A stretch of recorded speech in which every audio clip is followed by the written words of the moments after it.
ஒரு சிறு பேதமின்றி உன்னை எப்படி பார்க்கிறாரோ, ஒரு மனுஷன் அவர்கிட்ட போனா எப்படி பார்க்கிறாரோ அப்படியே ஒரு நாய் போனான், ஒரு காக்கா போனான், ஒரு மயில் போனான், ஒரு பாம்பு போனான். எல்லாருக்கும் பேதம் இல்லாத அன்பை காட்டுபவன் தான் சத்குரு. சத்குருன்னு சொல்லிக்கிட்டு இருக்கிறவன் தான் சத்குரு ஆக முடியாது, சத்தியம் ஆக முடியாது. சத்குரு என்றால் அர்த்தம் என்னென்றால்,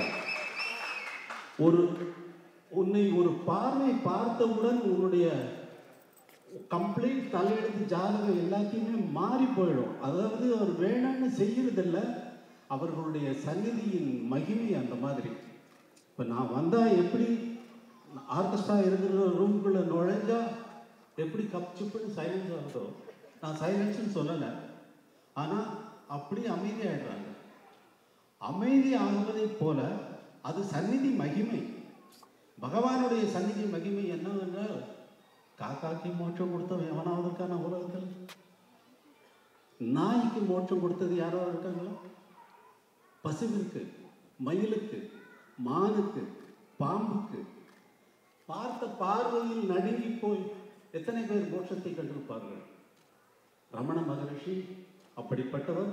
அந்த பரம்பொருள் மண்ணிலே மனிதனாய் வந்தது அற்புதம், அற்புதம், அற்புதமே. எவ்வளவு பெரிய அற்புதம், எவ்வளவு லக்கி பிரைஸ். அவர் பேரை சொல்றதுக்கு நமக்கு எவ்வளவு. உலகத்தில் ஒருத்தரும் கிடையாது. இயேசுநாதர் மரணத்தில் இருந்தவனை எழுப்பினார், அதற்கப்புறம் அவன் என்ன ஆனான் என்று யாருக்கு தெரியும்? அவன் அனுபவிக்க வேண்டியதை இந்த மண்ணில் அனுபவிக்க வேண்டாமா? மறுபடியும் பிறந்தாக வேண்டும். நீ புண்ணியத்தை சம்பாதித்தாலும் பாவத்தை சம்பாதித்தாலும் நீ மறுபடி பிறந்துதான் புண்ணியத்தினுடைய பலனையும் பாவத்தினுடைய பலனையும் அனுபவிக்க வேண்டும். நீ புண்ணியம் பண்ணிட்டு சொர்க்கத்துக்கு போனேன்னா புண்ணியத்தின் பலன் முடிஞ்ச உடனே மறுபடியும் இங்கே தான் இப்போ வரணும், இதுதான் வரணும், மனுஷனாத்தான் நீ பிறக்கணும். உலகத்தில் யாரும் கிடையாது பார்த்த பார்வையில் மோட்சம் கொடுத்தவர். இயேசுநாதர் எத்தனை பேருக்கு மோட்சம் கொடுத்தார்? புத்தர் எத்தனை பேருக்கு மோட்சம் கொடுத்தார்? யாருக்கு தெரியும்? ராமகிருஷ்ண பரமஹம்சர் எத்தனை பேருக்கு மோட்சம் கொடுத்தார்? நான் மத பிரச்சாரம் செய்ய வரவில்லை, என் உள்ளத்தில் அப்படி இருக்கிறது. அற்புதம், அற்புதம், அற்புதமே.